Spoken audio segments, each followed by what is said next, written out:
Ya baik, Assalamualaikum warahmatullahi wabarakatuh. Kami dari kelompok B Waalaikumsalam. akan memaparkan materi tentang retribusi parkir. Kelompok kami terdiri dari saya, Farhana Duagani, dengan NIM 22101060, Dedi Hartadi dengan NIM 22101031, dan Rino Pambudi dengan NIM 21101069. Apa itu retribusi parkir? Retribusi parkir adalah upaya pengkondisian lahan parkir yang disesuaikan dengan aturan perundang-undangan terutama dalam memberikan layanan dan jasa terbaik bagi masyarakat. Pengkondisian lahan parkir ini pun bertujuan memberikan kenyamanan dan keamanan kepada pemilik kendaraan, terlebih supaya pemilik kendaraan mendapat lahan parkir yang sesuai dengan ukuran bodinya saat melakukan perjalanan. Pengelolaan lahan parkir telah diatur dalam perundang-undangan, termasuk pajak dan retribusi parkir. Pajak parkir merupakan pajak pada penyelenggaraan tempat parkir di luar badan yang disediakan oleh pokok usaha atau disediakan untuk sebuah usaha. Sedangkan retribusi parkir adalah tempat parkir yang tidak selalu dikenakan pajak daerah. Retribusi merupakan suatu pelayanan atau jasa yang disediakan pemerintah untuk keperluan masyarakat. Jasa tersebut bersifat spesifik. Sebagai contoh retribusi parkir, pelayanan atau jasa ini dapat berupa individu maupun kelompok yang harus dibayar oleh masyarakat sebagai pengguna. Peran retribusi sangat penting dalam menunjang pendapatan daerah. Meskipun bukan sebagai pendapatan utama, tetapi retribusi parkir memiliki peluang menjadi penyumbang dalam penerimaan retribusi daerah, khususnya PAD. Retribusi parkir memiliki arti sebagai tempat parkir yang tidak selalu terkena pajak daerah. Hal ini karena retribusi parkir termasuk objek retribusi daerah. Dalam arti lain, tempat parkir tersebut sudah diizinkan atau disediakan khusus oleh pemerintah daerah untuk kepentingan individu atau badan. Retribusi parkir diambil dari orang-orang yang menggunakan jasa parkir yang dikelola pemerintah. Salah satu tujuan retribusi parkir yaitu untuk meningkatkan penyediaan layanan pemerintah serta memperkuat otonomi daerah. Dari retribusi parkir yang dikumpulkan, hasilnya akan diserahkan kembali kepada masyarakat dalam bentuk sarana dan prasarana jasa pelayanan. Retribusi parkir adalah biaya yang dipungut atas pemberian pelayanan dan fasilitas tempat parkir di badan jalan. Masa retribusi adalah suatu jangka waktu tertentu yang merupakan batas waktu bagi wajib retribusi. Retribusi parkir dapat dikatakan sebagai pendapatan daerah yang termasuk ke dalam pendapatan asli daerah atau PAD. Retribusi sebenarnya bukan hanya dari parkir, tetapi juga mencakup banyak kegiatan lain seperti retribusi pelayanan kesehatan, kebersihan, dan lain sebagainya. Selanjutnya, tujuan retribusi parkir akan dibacakan oleh rekan saya, Dedi Hartadi. Pada Dedi, dipersilahkan. Baik, Assalamualaikum warahmatullahi wabarakatuh. Di sini saya akan melanjutkan tentang dari Bang Farhan, yaitu tujuan retribusi parkir. Retribusi parkir terbagi menjadi 5. Yang pertama, meningkatkan pendapatan asli daerah dalam kurung PAD. Yang kedua, meningkatkan penyediaan layanan pemerintah daerah. Yang ketiga, memperkuat otonomi daerah. Yang keempat, mengurangi parkir liar. Dan yang terakhir, mengurangi pungutan liar dalam kurung pungli.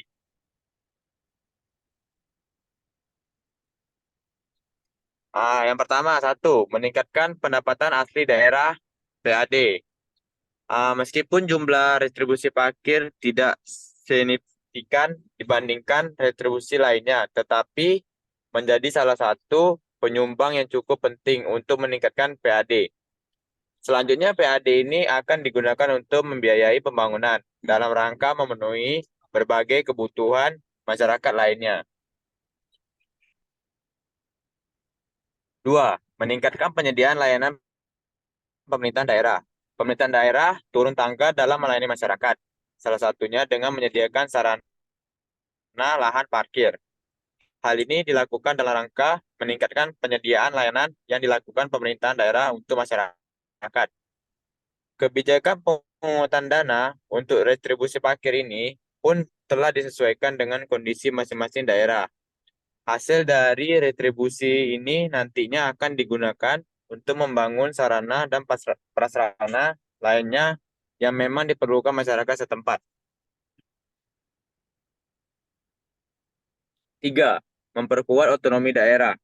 Pemerintahan daerah diberikan kewenangan oleh pemerintah pusat melalui kebijakan otonomi daerah, yaitu secara mandiri mengatur dan mengurus kepentingan masyarakat berdasarkan aspirasi.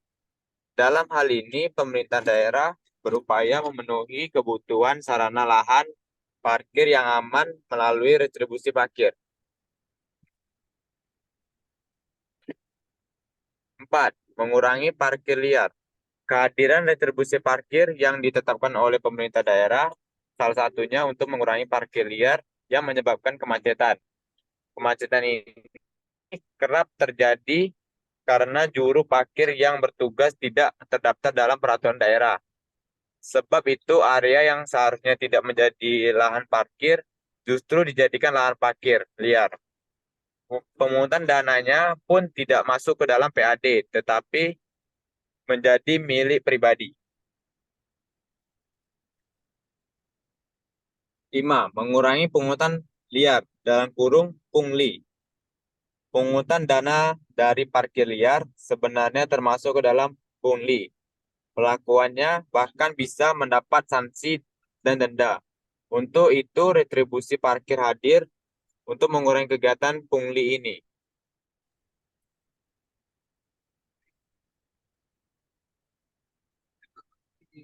Ketentuan hukum retribusi parkir. Penyelenggaraan retribusi parkir diatur dalam Selanjutnya, Undang-Undang. Dedi, selanjutnya Bang Rino Pambudi ya. Oke, Oh, saya akan melanjutkan tentang ketentuan hukum retribusi parkir. Penyelenggara retribusi parkir diatur dalam Undang-Undang Nomor 28 Tahun 2009 bahwa retribusi menjadi pemasukan yang bermula dari usaha pemerintah daerah yang menyediakan sarana dan prasarana untuk pemenuhan kepentingan masyarakat. Pengguna sarana ini diwajibkan memberi pengganti berupa uang yang menjadi pemasukan kas daerah. Teratur dalam pasal 110 ayat 1.e di antara macam-macam retribusi jasa umum. Salah satunya adalah retribusi pelayanan parkir di tepi jalan umum dalam penjelasan pasal 114. Retribusi pelayanan parkir di tepi jalan diartikan sebagai penyedia layanan parkir di tepi jalan umum yang ditentukan oleh pemerintah daerah. Perbedaan pajak parkir dan retribusi parkir. Nah, dari sini kita bisa melihat perbedaan dari pajak parkir dan retribusi parkir ya.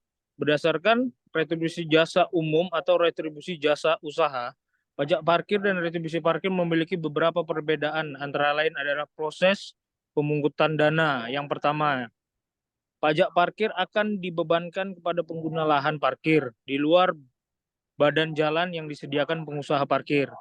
Pengusaha parkir ini dapat melakukan usaha atas nama sendiri atau pihak lain di gedung atau pelataran pemerintah maupun swasta. Sementara itu, pemungutan dana untuk retribusi parkir, sarana dan prasarananya disediakan oleh pemerintah. Perbedaan pajak parkir dan retribusi parkir. Yang kedua adalah lahan parkir. Tempat parkir yang dikenai pajak dikategorikan sebagai gedung parkir, pelataran parkir, garasi kendaraan yang memungut pembayaran, dan penitipan kendaraan bermotor. Sedangkan tempat parkir untuk retribusi parkir yaitu parkir di tepi jalan umum dan tempat khusus parkir yang disediakan pemerintah daerah. Oke, cukup sekian dari kami. Wassalamualaikum warahmatullahi wabarakatuh. Waalaikumsalam warahmatullahi wabarakatuh.